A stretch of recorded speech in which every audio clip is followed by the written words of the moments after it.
Hola, ¿cómo están? Muy buenas noches, bienvenidas y bienvenidos a las noticias en CNN Prime. Estamos ya en mitad de semana, en esta última quincena de vacaciones y comenzamos de inmediato a revisar titulares.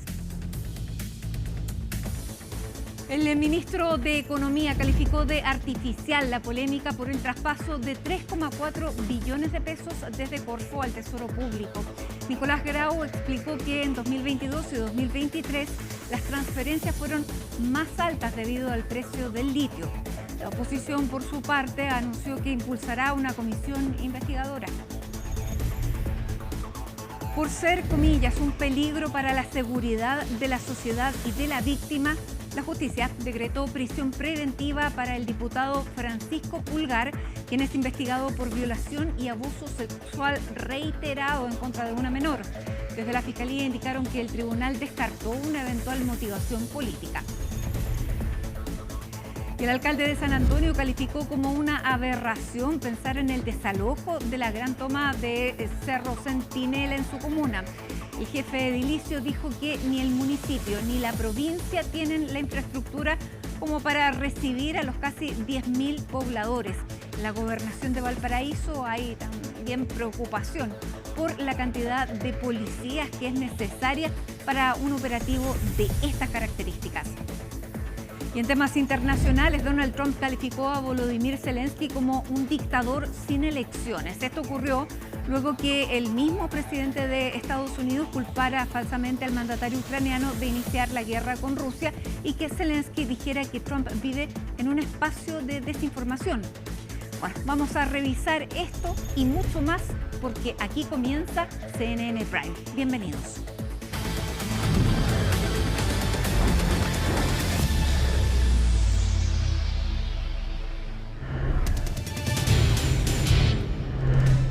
Y comenzamos de inmediato junto a Felipe Hernández, quien tiene información en desarrollo desde la comuna de Conchalí. ¿Cómo está, Felipe? Cuéntanos, muy buenas noches. Muy buenas noches, Mati. Efectivamente, estamos acá en la comuna de Conchalí, sector de Barón de Juras Reales, donde se está desarrollando un trabajo por parte del Cuerpo de Bomberos y también de Carabineros para poder entonces apoyar justamente en las labores tras la finalización de un voraz incendio que se produce en horas de esta tarde, en el cual lamentablemente se ha registrado una persona fallecida. Habría quedado atrapada al interior de este domicilio y finalmente terminó fallecida esta persona. Todo se habría generado a raíz de la persona que resulta como la única víctima de esta situación. Se habría quedado dormido fumando un cigarrillo y esto habría entonces ocasionado este lamentable hecho en el cual entonces se pierde a uno de los integrantes de un grupo familiar. Sería un adulto mayor la persona que resultó afectada y con su hijo que vivía justamente en el mismo domicilio, quien se encuentra justamente con esta emergencia que se estaba produciendo al interior de la casa mientras su hijo, se encontraba en el patio trasero. Se percata de la presencia de humareda que salía desde el interior del domicilio y es ahí donde comienza a solicitar ayuda. Rápidamente llega bomberos hasta este lugar y en cosa de minutos ya prácticamente la casa estaba completamente destruida por el efecto de las llamas. Es un trabajo que se extendió por un poco más de una hora, el que desarrolló bomberos para tratar de apagar este intenso incendio, este voraz incendio que terminó por destruir esta vivienda ubicada acá en el sector de la intersección del norte con Avenida Barón de Juras Reales, acá en la comuna de Conchalí. Estamos a la espera, por cierto, de la entrega de las declaraciones de las vocerías que entreguen las unidades correspondientes en esta emergencia. Mientras tanto, les vamos a contar sobre otras situaciones que han ocurrido en las últimas horas en materia policial. Un amplio operativo que se desarrolló en el sector del barrio Franklin, en el Persa Biobío propiamente tal, en alguno de los galpones. La Policía de Investigaciones con más de 300 funcionarios llegaron hasta estas dependencias para poder entonces hacer cumplir más bien con las órdenes de entrada y registro a estos galpones. Son 52 las órdenes de entrada y registro que tenía justamente la Policía de Investigaciones para poder entonces desarrollar esta indagatoria o estas diligencias, pero 48 de estas 52 eran parte del Alpersa Biobío y otras estaban justamente desplegadas tanto en la comuna de San Miguel como también en la comuna de Padre Hurtado. Ahí es donde se desplegaron los equipos de la Policía de Investigaciones pertenecientes a el equipo MT0 y perteneciente a la BICRIM de la Policía de Investigaciones, quienes llevaron adelante este operativo. ¿Qué buscaban? Bueno, principalmente armas y drogas en el perímetro, en lo que tiene que ver puntualmente con el Persa Biobío. Bueno, se habrían registrado a raíz del narcotráfico que se circula en el lugar, bueno, algunos hechos de violencia en el perímetro al Persa Biobío, lo que también habría ampliado estas diligencias por parte de la Policía de Investigaciones. Lo que no se pudo encontrar hallar fueron armas. Sí hubo muchísimos detenidos, una veintena de detenidos, pero ahí hay que diferenciar entre detenidos propiamente tal de estas indagatorias y otras personas que pudieron haber sido conducidas hasta cuarteles de la Policía de Investigaciones para poder verificar su situación migratoria en el país. Revisemos lo que señalaba el prefecto Alex Ahumada, jefe de la Prefectura Central de la Policía de Investigaciones. Son 48 locales acá en el Persa Biobío y 4 domicilios en diferentes comunas de la región metropolitana, que son básicamente los domicilios de nuestros blancos principales. A la hora, por lo menos, entenderán que es un procedimiento que está en desarrollo, no tenemos armas incautadas, seguimos todavía en la búsqueda de evidencia, son diferentes locales, algunos días están cerrados, otros con moradores. ¿Cuántas personas ya hay detenidas? ¿Y qué tipo de droga también se encontró? Por lo menos llevamos más de una veintena de personas detenidas hasta el momento. Entre ellos, todavía no tengo el desglose, pero hay hartos infractores y algunos por situación flagrancia de infracción a la 20.000. Se incautaron computadores, también algunos teléfonos celulares, además de droga, pero no se encontraron armas, como les había señalado anteriormente. Y con respecto a qué organización podría estar detrás de todas estas situaciones que la Policía de Investigaciones estaba indagando, bueno, serían los espartanos, esta organización criminal que tiene origen en Colombia y que su rol, su manejo principal es justamente el narcotráfico, las luchas territoriales y justamente las amenazas para quedarse justamente con estos sectores donde finalmente terminan vendiendo la droga, Mati. Bien, 300 funcionarios de la PDI trabajaron en este gigantesco operativo, lo veíamos y se los contábamos cuando eso estaba ocurriendo, así que Felipe, muchísimas gracias por la información de este momento, lamentable también lo de Conchalí. Muchas gracias, buenas noches. Muy buenas noches. Un total de 7 chilenos fueron acusados en Estados Unidos por presuntos vínculos con una serie de robos a casas de atletas norteamericanos de la NBA y la NFL. Los imputados tienen entre 20 y 38 años y son investigados por, comillas, seleccionar propiedades de alto valor y entrar a robar cuando sus ocupantes estaban en competencia entre los meses de octubre y diciembre del año pasado. Entre las víctimas de estos robos se encuentran nombres como los de Patrick Mahomes y Travis Kelce, destacados jugadores del fútbol americano. Las autoridades estiman que el valor total de los bienes sustraídos superan los $2 millones y de ser declarados culpables podrían enfrentar una pena máxima de hasta 10 años de prisión.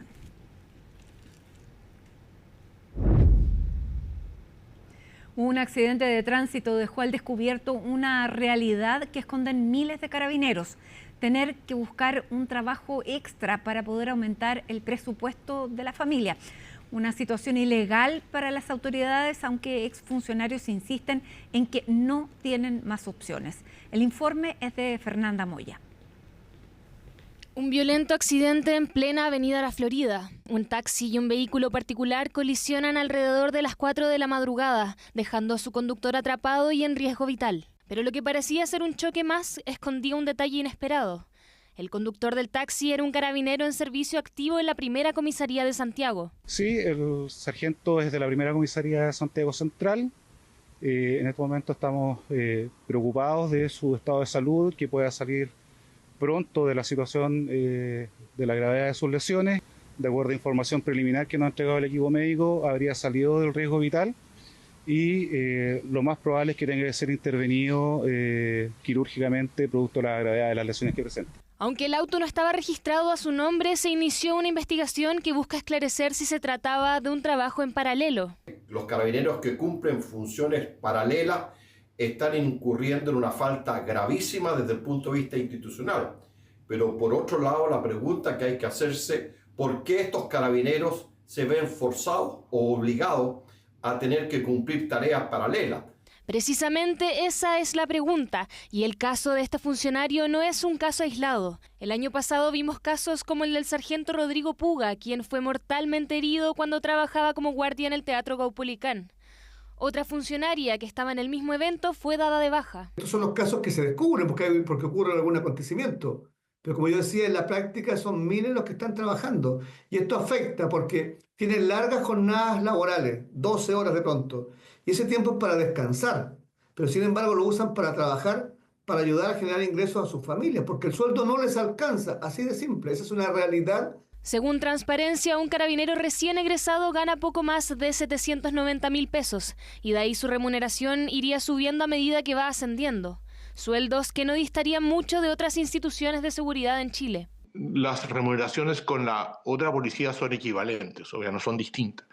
Las remuneraciones con trabajos privados de seguridad, yo tengo entendido que el promedio, la media, respecto del cuadro permanente, es superior en Carabineros a lo que pagan las compañías de seguridad. Desde el punto de vista de la prohibición aparente que hay, no se está cumpliendo porque hay mucha gente que busca estas alternativas y es difícil prohibirlas también, absolutamente. Pero dentro de lo que permite la normativa institucional, ¿cuáles son las opciones que tienen los carabineros para aumentar su sueldo? Lo único que tendría la posibilidad de que pudiera mejorar su sueldo, que trabajara, ¿no es cierto?, en alguna unidad donde le paguen asignación máquina o en el tema de productos nocivos o que entre al GOPE, ¿no es cierto?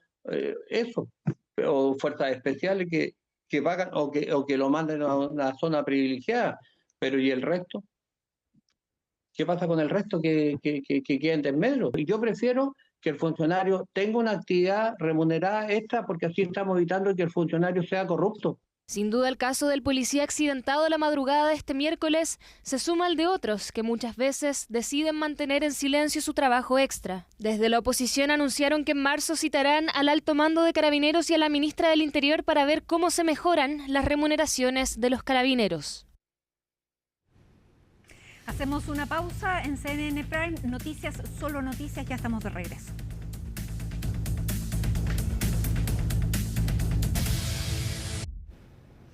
Billonarios traspasos de dinero se realizaron desde la Corfo al gobierno durante el año 2023.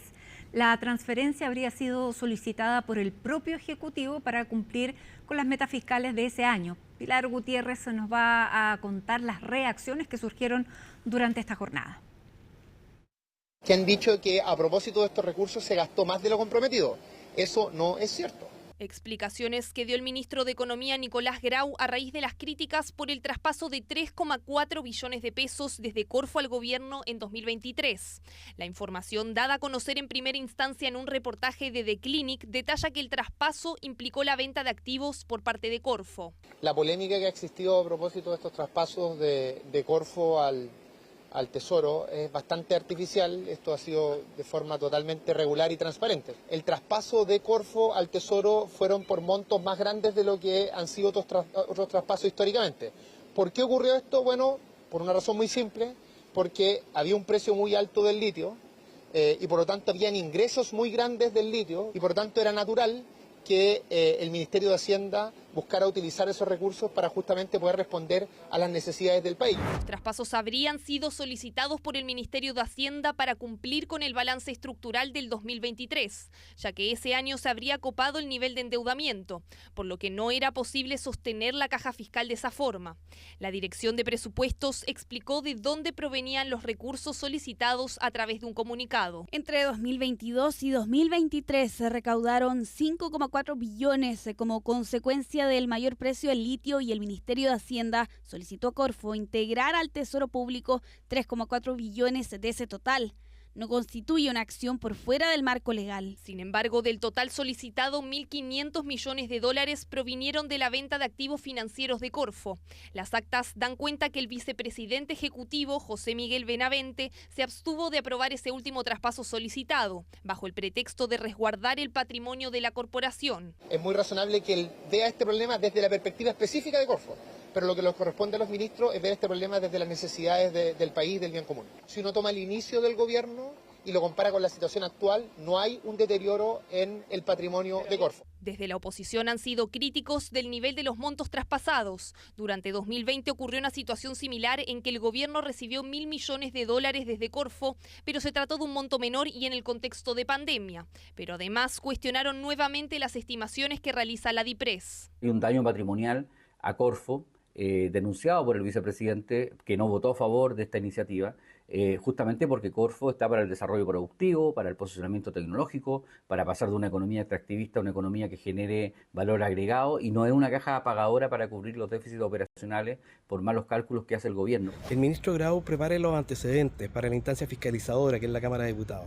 Ahí queremos saber bien desde dónde provenían los fondos, por qué se utilizaron todos los fondos. Pero desde Republicanos puntualizaron también que la crítica está en que se habrían liquidado activos de Corfo para cumplir con los montos solicitados por Hacienda. Ministro Grau, no estamos hablando de los excedentes del litio, estamos hablando de la liquidación anticipada de activos financieros en Corfo contra la voluntad de su vicepresidente ejecutivo, generándole un daño al país de más de 190 millones de dólares. ¿Para qué?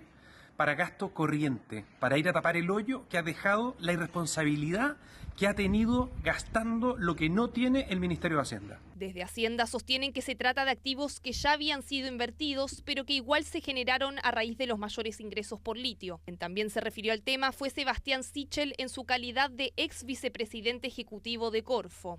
El gobierno comete un error tremendo. Primero, por la falta de transparencia en el proceso. Segundo, porque se fue a buscar los recursos que están destinados a apoyar el emprendimiento y el desarrollo económico en Chile para paliar la mala administración fiscal. Desde el oficialismo han respaldado al Ejecutivo aludiendo a la legalidad de los traspasos y el fin de estos para cumplir con las prioridades del gobierno. Polémica muy propia del mes de febrero, cuando no hay mucho de qué hablar. Creo que este es un traspaso completamente normal dentro de la legalidad, por supuesto. Evidentemente, los recursos traspasados han tenido una finalidad, que es apoyar el presupuesto de los respectivos años correspondientes. Al ser consultados desde Corfo, indicaron que no se referirán al tema por ahora. En paralelo, la bancada de Republicanos anunció que solicitará una comisión investigadora para indagar los hechos. En entrevista con CNN Chile, el ex candidato presidencial del Partido de la Gente, Franco Parisi, aseguró estar interesado en competir por tercera vez en la carrera para llegar a la moneda. Además, el economista arremetió contra Evelyn Matei, pero no descartó eventuales primarias con Chile Vamos. Colomba Eichholz nos va a contar los detalles. Buenas tardes. Buenas tardes, señora Berta. Mi nombre es Franco Parisi. No fue una. Hablemos de la verdad. Hablemos cómo la derecha y la izquierda han usurpado tu dinero. Sino dos las candidaturas presidenciales que Franco Parisi inscribió en el pasado. La primera en 2013 como independiente y la segunda en 2021 con el Partido de la Gente. Dicen que la tercera es la vencida y al igual que Eduardo Artés y José Antonio Kast, el economista buscará ir nuevamente a la carrera por la moneda. Yo estoy dispuesto a primaria interna de todas maneras. Es una esencia del PDG.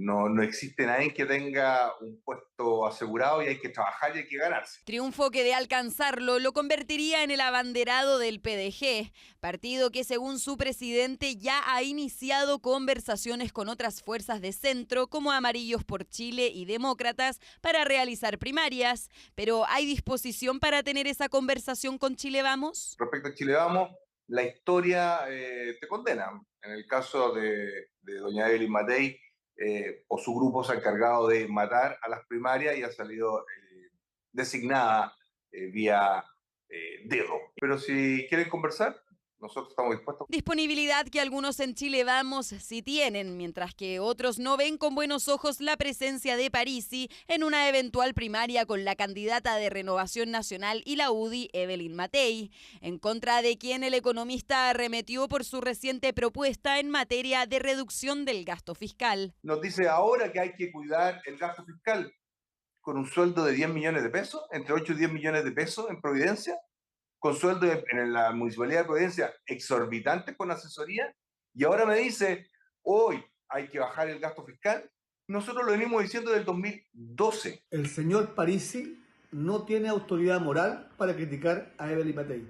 Y es bien curioso porque expresa disposición por la primaria, pero al mismo tiempo critica ácidamente a nuestra candidata de Chile Vamos. Estamos disponibles para generar primarias amplias que convoquen a la gran mayoría de los partidos de la oposición, pero lo muy importante, antes de definir nombres, es definir proyectos. ¿Quiénes están dispuestos a construir un proyecto común que le entregue gobernabilidad a Chile? Más allá de las posturas de Franco Parisi, algunas voces de la esfera política cuestionan el liderazgo que ha mostrado al interior del PDG, ya que en el transcurso de 2 años la colectividad se quedó sin parlamentarios. Es muy difícil, ¿cierto?, hacer una primaria con alguien que no marca nada. Es irrelevante poder hacer eso. Ahora, el punto principal es que no demostró liderazgo en estos 4 años. Lo que sí demostró Evelyn Matei. No sé si él tiene la intención de seguir siendo un candidato así eterno como lo ha sido Omeo, Artés y otros más. Yo creo que lo importante es darse cuenta que la situación política de hoy no es la misma. A nosotros nos dicen, oye, si ustedes son gobierno, ¿cómo van a gobernar sin tener mayoría parlamentaria? Pero si los parlamentarios son lejos lo más fácil de comprar, se le ofrece una peguita a un primo, a un tío, o bien pavimentar una carretera y están los votos. Votos que si se dirigen a Franco Parisi en una eventual primera vuelta presidencial podrían afectar a la exalcaldesa Evelyn Matei, toda vez que ella acceda a estar en esa papeleta. El votante de Parisi se asimila más al votante de Evelyn Matei que al votante de José Antonio Kast. Por lo tanto, bajo esa lógica, Parisi podría convertirse en un socio inesperado de José Antonio Kast, considerando que le resta fuerza o le restaría fuerza a la candidatura de Evelyn Matei. Figura que ya está consolidada en su sector, además de contar con una alta aprobación en las encuestas. Panorama que aún no se asemeja al de Franco Parisi, quien vive en Estados Unidos y afirma que tocará suelo nacional en marzo. A las 10 de la mañana del próximo jueves 27 de febrero deberá comenzar el desalojo de la llamada megatoma de San Antonio. Así lo definió la Corte de Apelaciones de Valparaíso, detonando un problema gigante para las autoridades y las personas que viven en el lugar, en una realidad que vamos a revisar a continuación en la nota de Pablo Figueroa.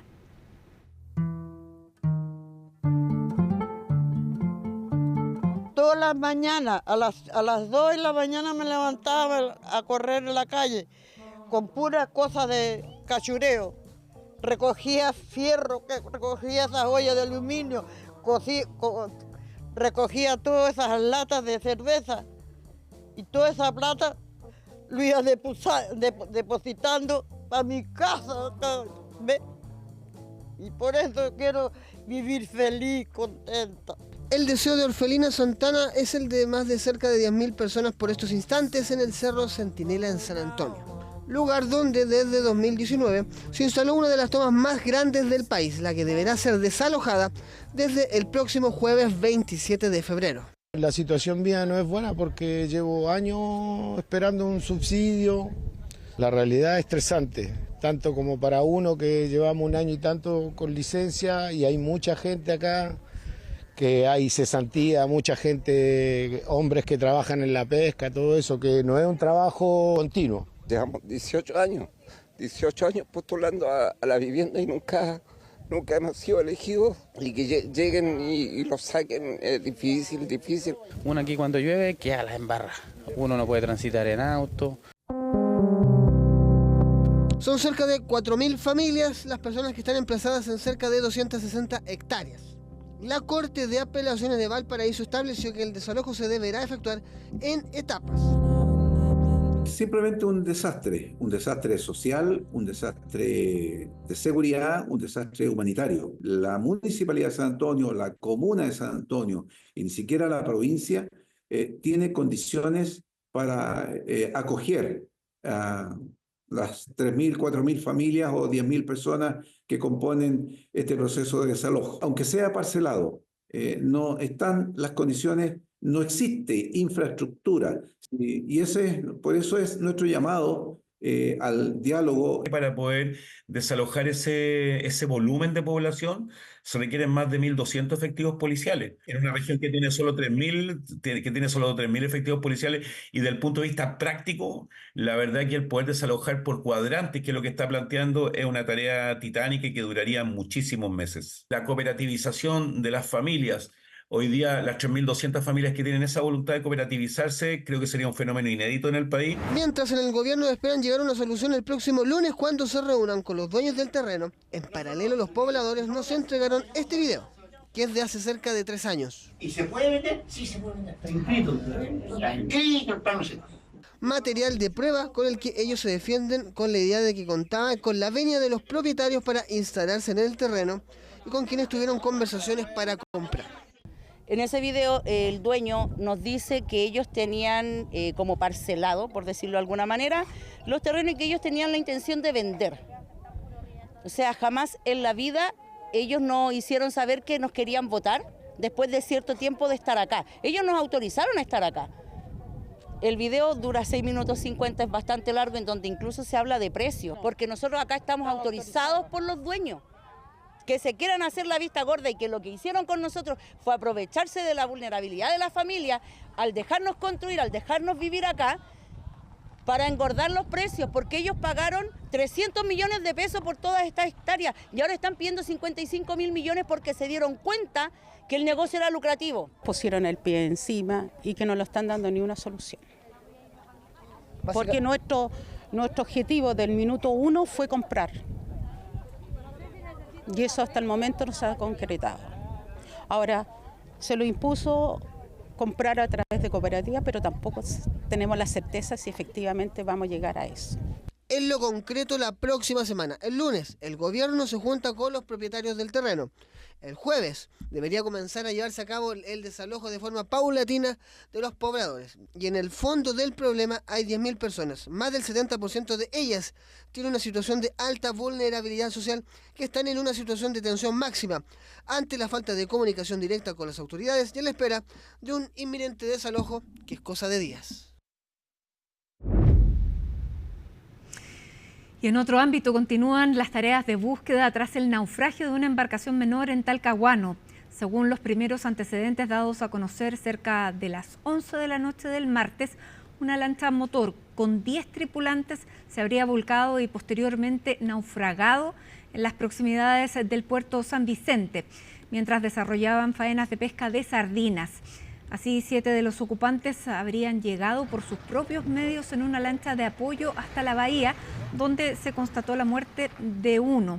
En tanto, durante esta jornada, las autoridades informaron el hallazgo de un segundo cuerpo en el sector de Lenga, el cual estaría vinculado con este accidente, y luego que mantendría todavía a 2 personas desaparecidas.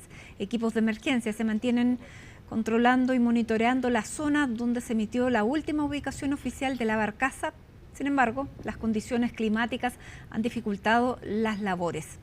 El Ministerio Público instruyó a la Brigada de Homicidios de la Policía de Investigaciones las primeras diligencias a raíz de las víctimas fatales.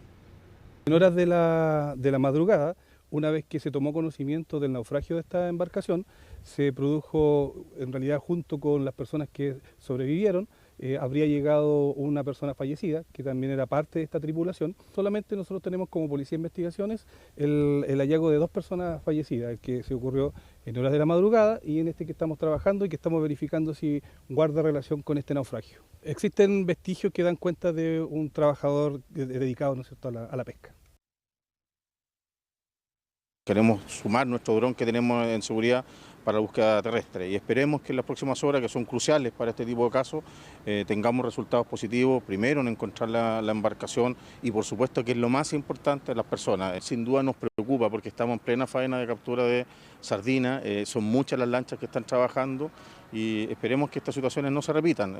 La Armada ha cumplido un rol, normalmente en estas situaciones están las bitácoras de salida, todo lo que corresponde legalmente, que es lo que sucedió con esta embarcación, pero claro, hacer un llamado también a la precaución de quienes hacen esta faena, que sabemos que son peligrosas, que lamentablemente no es primera vez que sucede un caso como este.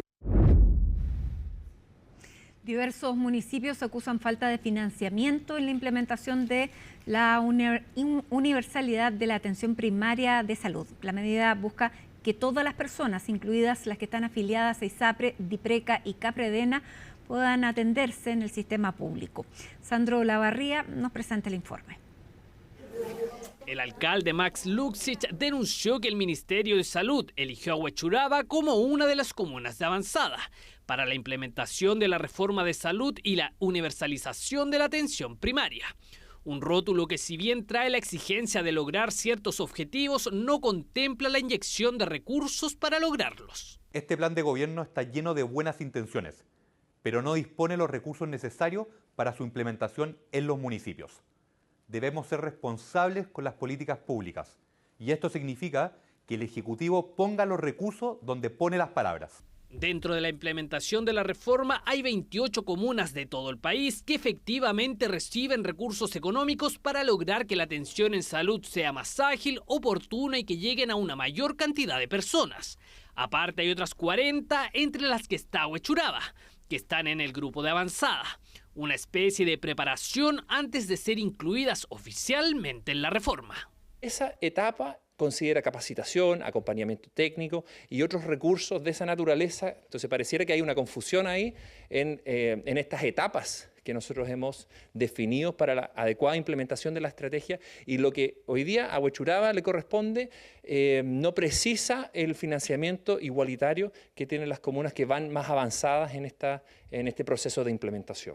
El problema que ven desde los gobiernos comunales es que al integrar estas estrategias hay una mayor demanda en el sistema local de salud, la que se debe cubrir a pesar de no tener nuevos recursos. Hemos visto que eso ha aumentado considerablemente, pasando de 700.000 prestaciones a 900.000 prestaciones, sin tener recursos extra, sin tener mayor personal, incluso teniendo que sacar personal clínico que atendía consultas para poder operar esta plataforma. Por eso, para las comunas de avanzada que tienen un progreso significativo, ser parte de este grupo sin nuevos recursos económicos no les representa ningún avance.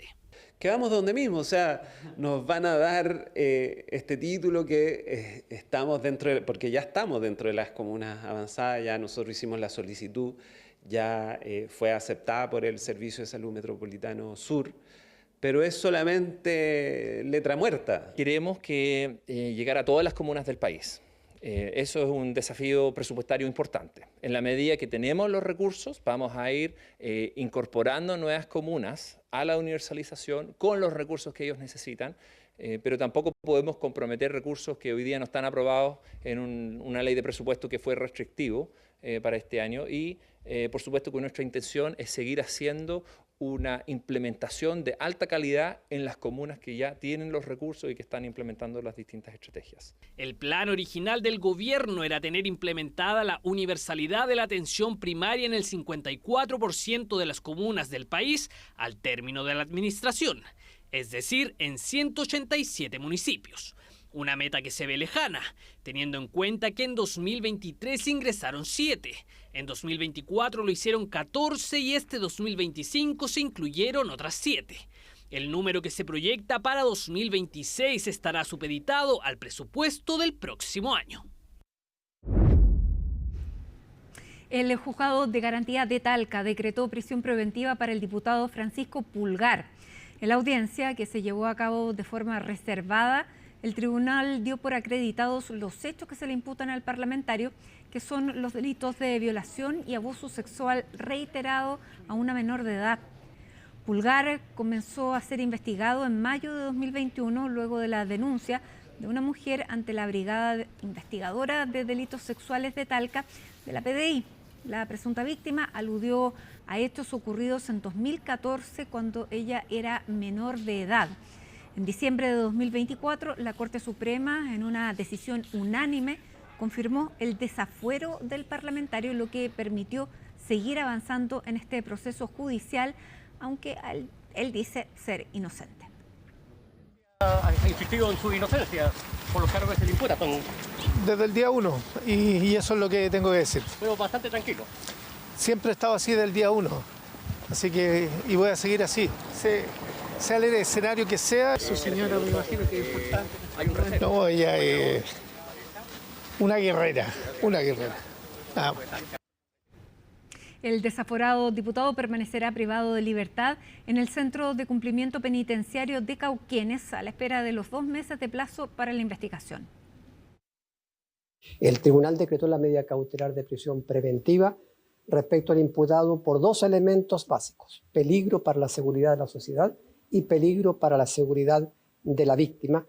El delito de violación tiene una pena asignada de crimen de 5 años y 1 día como mínimo, pero para un delito hay un delito único, hay un delito en carácter de reiterado, pero a eso debemos sumarle que en un eventual hipotético caso de condena, y decimos esto no porque creamos que no va a ser condenado, decimos esto porque respetamos la presunción de inocencia, el imputado tampoco por la naturaleza del hecho podría ser beneficiado con algún tipo de pena sustitutiva. Es decir, la cantidad de años que se le imponga para que nos entienda la ciudadanía deben ser de cumplimiento privado de libertad. Por supuesto, estaba previsto la posibilidad de que el diputado Pulgar tuviera que ingresar a un centro penitenciario a cumplir una prisión preventiva.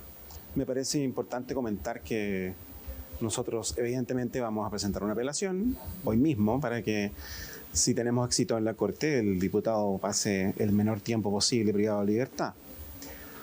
Creemos que hay buenos antecedentes para presentarla. Estimamos que esta resolución es profundamente injusta, porque como he dicho desde el inicio que tomé esta defensa y como ha dicho el diputado Pulgar, que me encargó de decirlo, el diputado es inocente. Estamos muy satisfechas porque se queda constancia en la resolución que el agresor ocupó circunstancias de poder y control tanto en la comisión de los hechos como con posterioridad en la mantención de una cierta relación de comunicaciones con mi representada, lo cual demuestra que en este tipo de delitos estamos ante situaciones justamente de crímenes de dominación, crímenes de poder y control. Yo concuerdo con lo que ha dicho el Ministerio Público, pero además añado que me parece muy importante que en este momento para mi representada se haya descartado que su denuncia es una denuncia falsa, que es algo que el imputado ha señalado en reiteradas ocasiones denostando la denuncia de mi representada. Un nuevo capítulo se abre en el proyecto Dominga, tras el fallo del primer Tribunal Ambiental que anuló parcialmente la resolución del Comité de Ministros sobre esta iniciativa. El Ministerio de Medio Ambiente anunció que realizará una apelación. ¿Podrá haber un cierre próximo? Natalia Muñoz nos cuenta los detalles. Queda con una evaluación desfavorable el proyecto minero portuario Dominga. Estamos aprobados. Hoy este proyecto tiene sus permisos ambientales vigentes. Solo parte de las idas y vueltas que ha tenido el proyecto minero portuario Dominga. Más de una década de tramitación que por ahora parece no tener fin. Hoy se prolonga nuevamente el camino judicial con la acción del Ejecutivo que objeta el nuevo fallo del Tribunal Ambiental sobre Dominga. El Servicio de Evaluación Ambiental, en tanto Secretaría Técnica del Comité de Ministros, presentará en los próximos días un recurso de apelación contra la resolución del primer Tribunal Ambiental. El recurso se sostiene en que tanto la sesión del Comité de Ministros del 23 de diciembre del año 2024 como la del 8 de enero del presente año dieron cumplimiento al fallo. Tras 3 rechazos del Comité de Ministros, el Tribunal Ambiental de Antofagasta había pedido que votaran nuevamente, ya que dejó sin efecto la resolución de la última votación de enero de este año, manteniendo por ahora su aprobación ambiental. A lo largo de esta extensa tramitación, 9 jueces distintos han señalado lo mismo, han llegado a exactamente la misma conclusión, que es que el Comité de Ministros ha actuado de manera ilegal. Pero desde el gobierno descartaron que el Comité de Ministros vuelva a votar, al menos no antes de tener la resolución del recurso de apelación contra el nuevo fallo. No estamos ante el escenario de una nueva sesión del Comité de Ministros. Nos parece que el fallo está otorgando facultades a la Secretaría Técnica que son alterar la decisión del Comité de Ministros, lo que nosotros consideramos que no procede. Es que según el Ejecutivo, el Servicio de Evaluación Ambiental no tiene la atribución para modificar una resolución en los términos como lo ordena el tribunal. El Servicio de Evaluación Ambiental es la entidad técnica de acuerdo a la Ley Base de Medio Ambiente, que es para poder apoyar al Comité de Ministros, y por tanto no le corresponde modificar sus decisiones ni acuerdos. Estos tienen que ser hechos por los mismos ministros. El Tribunal Ambiental está ejerciendo su facultad de imperio que le otorga la Constitución y las leyes, es decir, que se cumpla aquello que sentenció. Y esto es bien importante porque el Tribunal Ambiental no está diciendo que se apruebe o que se rechace, está diciendo al Comité de Ministros y al Servicio de Evaluación Ambiental que cuando resuelvan, lo hagan sin cometer ilegalidades. Opiniones encontradas que llevan al proyecto a continuar en un loop indeseable para todas las partes, que evidencia problemas en la institucionalidad ambiental y que deja esta iniciativa de inversión de $2.500 millones paralizados. Esto, sin embargo, trae un problema hacia el futuro, porque ¿qué ocurre? Con este pronunciamiento de la dirección ejecutiva que aprobaría este proyecto, se va a litigar, va a haber un nuevo juicio, y cuando llegue a la Corte Suprema, el máximo tribunal se va a encontrar con un escenario donde hay un rechazo de un comité de ministros de un proyecto y una aprobación que está dada por una dirección ejecutiva en un acto complementario.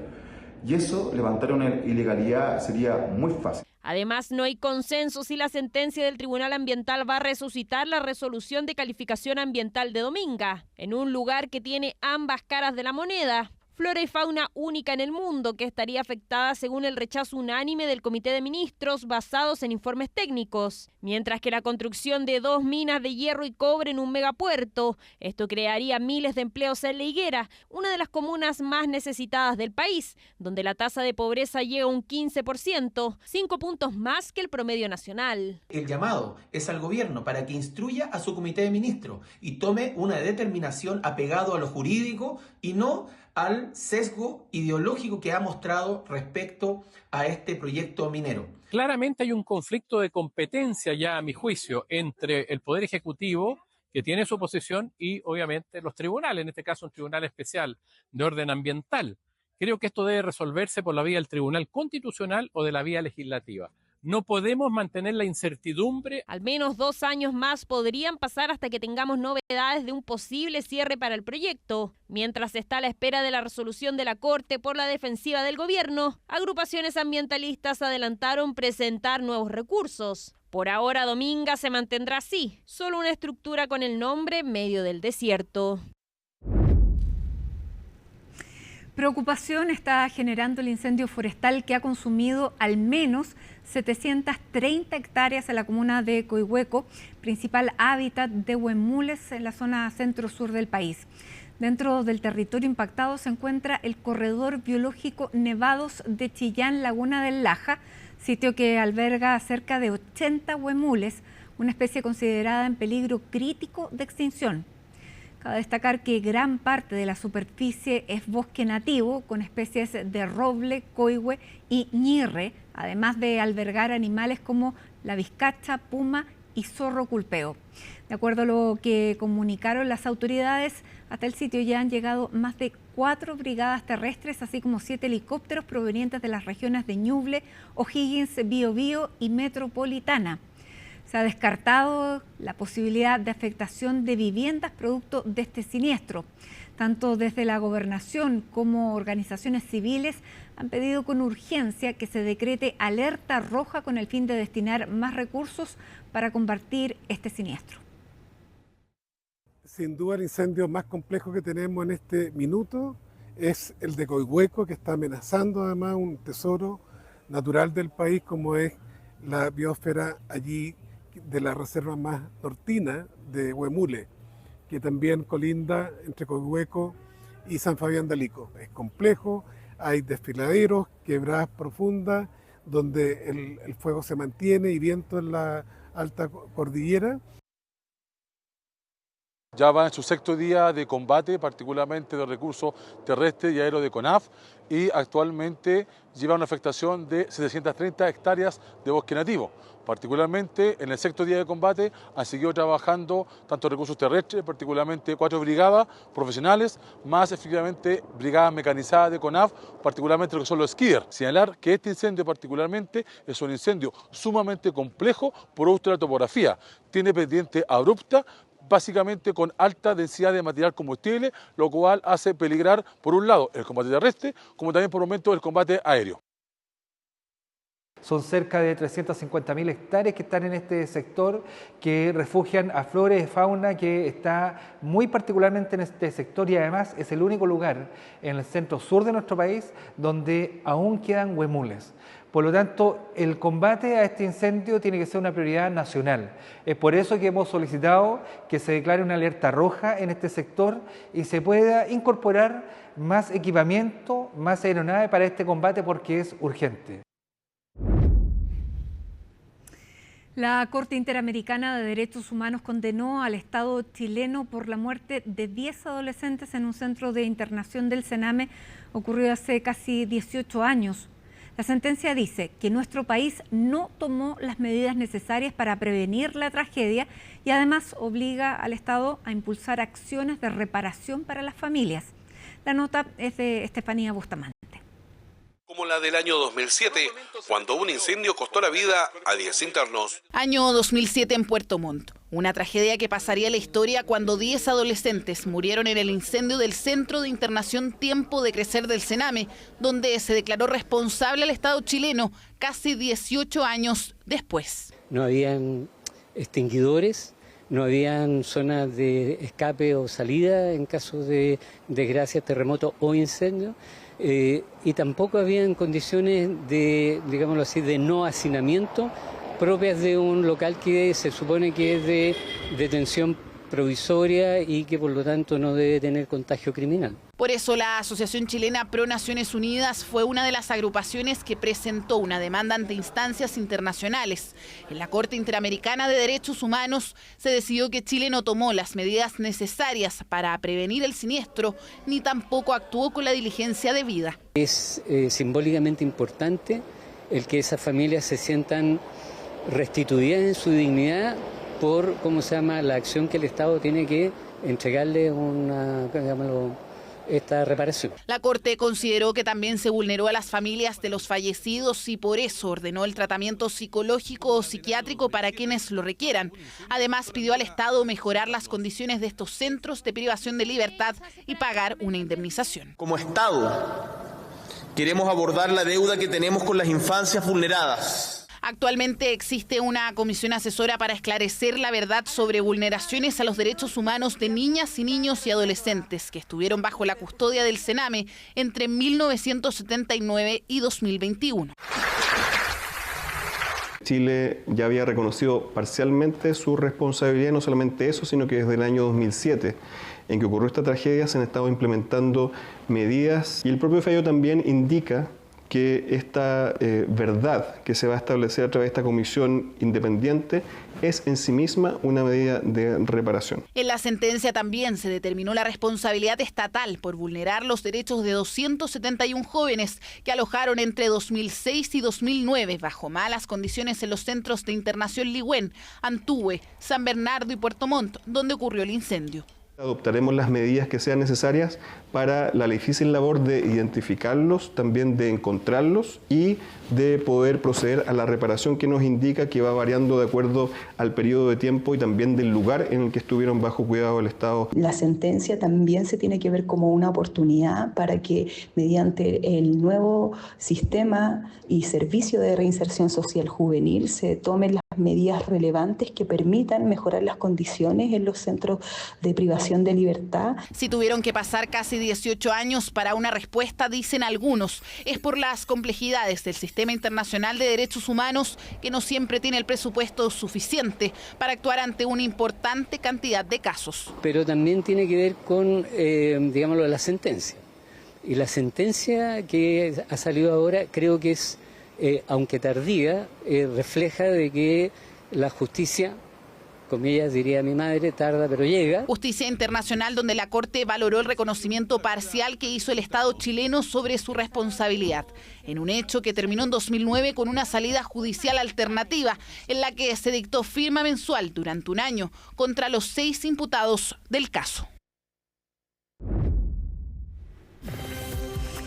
Y ya estamos junto a Alicia Contreras para revisar las noticias internacionales, porque a casi ya 3 años de iniciada la invasión de Rusia a Ucrania, en estos días se está jugando el destino de Ucrania entre Rusia y Estados Unidos. En medio de todo este escenario es que se han producido declaraciones cruzadas que cada vez van subiendo de intensidad entre Volodymyr Zelensky y Donald Trump. Bienvenida, Alicia, cuéntanos lo último, por favor, en esta ya seguidilla de declaraciones. Tal cual, acusaciones cruzadas, acusaciones de desinformación, también calificativos como dictador ha marcado esta jornada entonces entre ambos mandatarios. Esto partió anoche cuando Donald Trump dijo falsamente que Ucrania había comenzado esta guerra que ya va a cumplir 3 años, lo que es falso porque fue Rusia la que invadió finalmente a Ucrania. Hoy Volodymyr Zelensky le respondió a Donald Trump y dijo básicamente que Trump vivía en una era de desinformación. Escuchemos primero lo que dijo Volodymyr Zelensky. Creo que Estados Unidos ayudó a Putin a salir de muchos años de aislamiento. Lamentablemente, el presidente Trump, al que respeto mucho como líder de un pueblo estadounidense que siempre nos apoya, vive en este espacio de desinformación. Por su parte, Donald Trump en redes sociales publicó un largo post en el que hablaba de que Zelensky es un comediante modesto, que es un dictador, que no tiene elecciones y que básicamente ni siquiera tiene la aprobación de Ucrania, que solo tiene una aprobación del 4%. Eso lo dijo a través de sus redes sociales. Pero hace poco, en un evento en Miami, volvió a repetir estas mismas palabras. Mira. Un dictador sin elecciones. Zelensky debería actuar rápido o se quedará sin país. Hay que moverse rápido, porque esa guerra se dirige a una mala dirección. Mientras tanto, estamos negociando exitosamente el fin de la guerra con Rusia. Declaraciones cruzadas que de hecho hace pocos minutos el mismo presidente Gabriel Boric las comentó. Tenemos la publicación que realizó en su cuenta personal de X el presidente Gabriel Boric, ahí lo tenemos. Un país invade el territorio soberano de su país. Usted con su pueblo se defiende. Unos años después, el presidente de otro país que lo apoyó en un inicio con otro presidente afirma que en verdad usted inició la guerra y que por lo tanto tiene que aceptar las condiciones de quien lo invadió y además devolverle la ayuda entregada, y presiona a todo el mundo para ello. Eso es lo que está haciendo el presidente Trump con Ucrania y es inaceptable que los poderosos de las fuerzas que se mueven no nos hagan renunciar a nuestros principios. Fue la declaración que publicó a las 8:30 de la noche el presidente Gabriel Boric, que él ha mostrado su solidaridad con Ucrania y con el presidente Volodymyr Zelensky, quien justamente mañana se va a reunir con el enviado especial de Estados Unidos de la Casa Blanca en Kiev. Tenemos declaraciones del enviado especial de Estados Unidos cuando llega entonces a Ucrania y comenta un poco de lo que va a ser entonces esta reunión con el presidente Zelensky. Good morning, y'all. How you doing today? Good. Well, look, it's good to be back in Kyiv again. It's going to have some wonderful talks with President Zelensky, his staff, and military commanders. You know, it's kind of nice that I'm here just a few days before the third anniversary of the Russian invasion of Ukraine. Gives us a chance to have some good, substantial talks. We had a chance to see President Zelensky and his team down in Munich. So I think this is going to be a continuation. Looking forward to doing it. I appreciate you all being out here. General, what will your main message to the President be? Well, I think we're going to listen. We understand the need for security guarantees. It's very clear to us the importance of sovereignty of this nation and the independence of this nation as well. And part of my mission is to sit and listen and say, okay, what are your concerns? Where are we at? So we can go back to the United States, talk to President Trump, and with Secretary Rubio and the rest of the team, and just ensure that we get this one right. Y no hay que olvidar, Mati, que esto ocurre a solo días de que se cumplan 3 años de esta guerra entre Rusia y Ucrania. El lunes se cumplen 3 años. Bueno, y es un costo tremendo que ha tenido para Ucrania, porque no solamente han muerto más de 100.000 personas, es lo que se estima entre muertes civiles y muertes de los soldados, sino que han salido 8 millones de personas del país, han sido reubicadas, han tenido que salir por la guerra, en su mayoría son mujeres y niños. Que, ojo, también eso tiene implicaciones demográficas respecto de una crisis que se podría ocurrir en el país. No hay claridad respecto de las cifras de muertos porque ningún bando las ha entregado, pero además se suma que Rusia ya tiene el 20% del control de territorio ucraniano. Hoy día en Conexión Global Prime vamos a analizar este tema, pero pudimos conversar con el embajador de Ucrania en Chile y también con el periodista y escritor Yuri Sigov desde Rusia, y a ambos les preguntamos cómo se está viviendo tanto en Kiev y en Moscú esta guerra que ya lleva 3 años. Esto nos respondieron.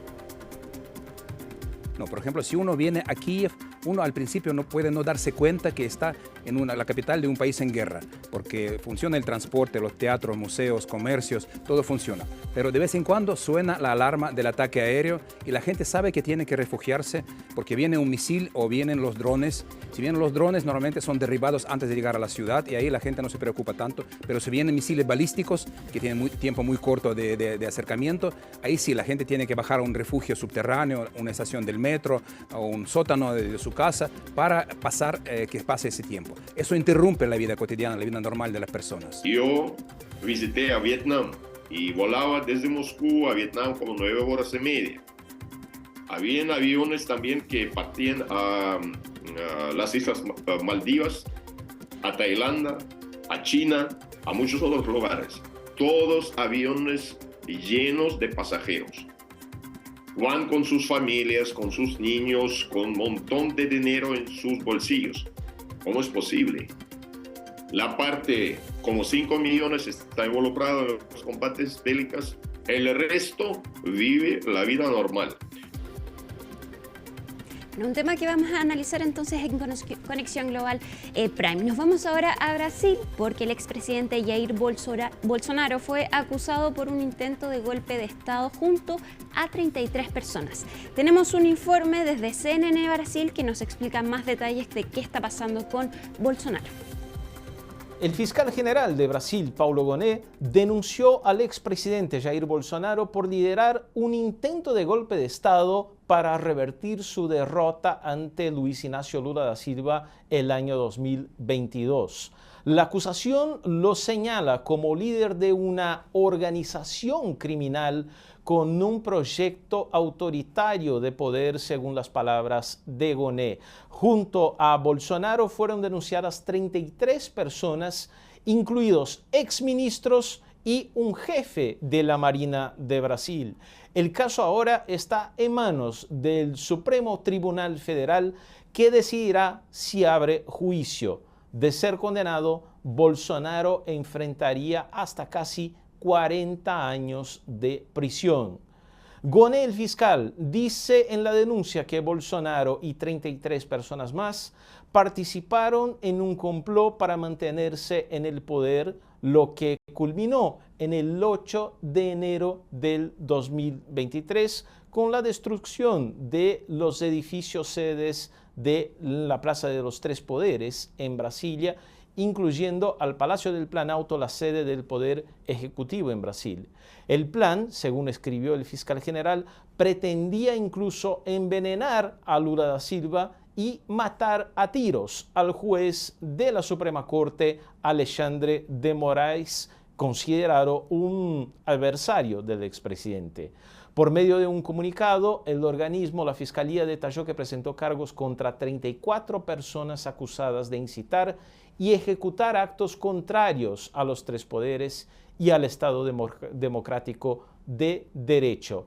El equipo legal del expresidente dijo que recibió las acusaciones con consternación e indignación y señaló en un comunicado que el expresidente nunca estuvo de acuerdo con ningún movimiento cuyo objetivo sea el de desmantelar el Estado de Derecho democrático o las instituciones que lo sostienen.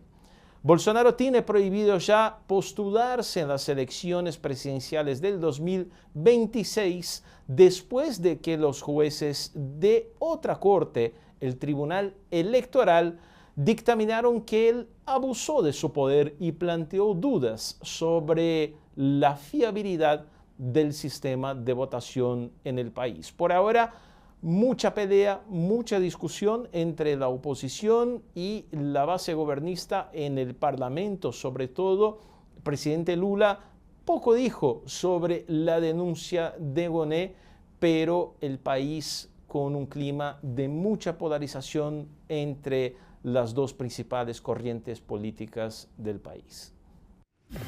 Y vamos ahora, Mati, a Roma. A la salud del Papa Francisco. Sigue hospitalizado, pero sus análisis de sangre muestran una ligera mejoría, dijo el Vaticano. Y también recibió la primera visita de Giorgia Meloni. Bromearon, dijo. Eso, 20 minutos estuvieron juntos, dijo que está de buen ánimo el Papa Francisco, quien hoy desayunó tranquilo, se pudo sentar, de hecho.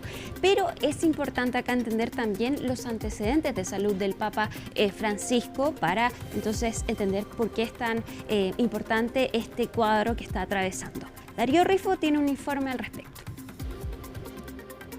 Dios te salve María, llena eres de gracia. La salud del Papa Francisco mantiene en vilo a sus fieles, quienes se han reunido a rezar a las afueras del centro, donde cumple su 6º día hospitalizado. Lo que comenzó como una infección derivó en una neumonía bilateral que a día de hoy mantiene al pontífice en reposo absoluto y sin visitas. Bueno, ayer encendimos una vela por él en la iglesia antes de viajar a Roma, así que sí, supongo que estamos preocupados, pero espero que esté recibiendo muy buenos cuidados y que vuelva pronto. Sí. A través de la televisión me llegó la noticia de que el Papa estaba enfermo. Soy de Calabria, vinimos aquí para verlo y para la audiencia, pero luego nos informaron que estaba enfermo. Estamos preocupados por su salud, esperamos que todo vaya bien y le deseamos una buena recuperación y un buen regreso aquí. El Vaticano anunció el martes que su situación se había complicado, lo que desató la preocupación en el mundo católico. El Papa Francisco cuenta con un historial de enfermedades respiratorias. A sus 21 años se le extirpó parte de su pulmón derecho y hace 2 años sufrió de un cuadro de bronquitis. Según los expertos, estos antecedentes pueden ser determinantes en el tratamiento de su enfermedad. Un individuo que tiene mucha edad y muchas enfermedades tiene su aparato inmunológico senescente, por lo tanto, o alterado por la enfermedad. En el caso del Papa, que tiene una alteración previa pulmonar, entonces la defensa de él es mala, es inadecuada, es insuficiente. Por otro lado, depende del germen. Y tercero, el pronto diagnóstico y el pronto uso de los antibióticos adecuados encierra todas estas cosas, las posibilidades de que salga muy prontamente o que se complique o no. Escucha nuestras oraciones por el Papa Francisco. Desde Argentina también están atentos a cómo evoluciona la situación. En Buenos Aires, ciudad natal del Papa, donde ejerció más de 15 años como arzobispo, los fieles se han reunido masivamente a rezar por él. Con la confianza puesta en Dios, con rezar por su salud y con la alegría de esto, un Papa que llevó a la Iglesia toda una forma de ser Iglesia. Esa forma cercana, esa forma sencilla, esa forma fraternal, esa forma que no deja a nadie afuera. Entonces, desde ese cariño profundo es que nos reunimos para rezar. Desde la Santa Sede han comunicado que su corazón está soportando los tratamientos. El sumo pontífice pasó una noche tranquila y tras días de nerviosismo por su estado, parece estar finalmente evolucionando de forma positiva. La sexta noche que está el Papa Francisco hospitalizado. Exactamente. Bueno, en todo caso son noticias que traen un poco de alivio al Vaticano, que no obstante sugiere que hay que tener cautela porque es un tratamiento antibiótico que está comenzando, que ha reducido la inflamación, por lo tanto está reaccionando mejor, pero que todavía tiene varios días para seguir evolucionando, por lo tanto hay que seguir observándolo. Y lo que sí dicen es que su estadía en el hospital, ahí en el Policlínico Gemelli, podría durar hasta 20 días, fíjate. 20 días. Así es. Así bueno, que ya canceló la agenda por lo menos hasta el fin de semana. Exactamente. Es lo que corresponde a una persona de 88 años con un cuadro de neumonía y sobre todo con las características además que tiene el Papa, estas condiciones previas de enfermedades pulmonares. Así que hay que esperar. Exacto. Con paciencia. Seguimos atentos al estado de salud día a día. Bien, muchísimas gracias Alicia y nosotros a esta hora hacemos un alto hoy en CNN Prime. Me queda lo hoy es noticia. No, estamos en CNN Prime, así que nos vamos a la pausa y ya estamos de regreso.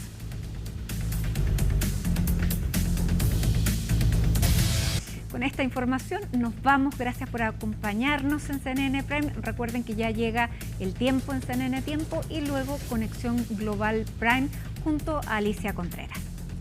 Miércoles 19 de febrero, así estuvo nuestro país y el mundo. Somos CNN Chile, que tengan muy buenas noches.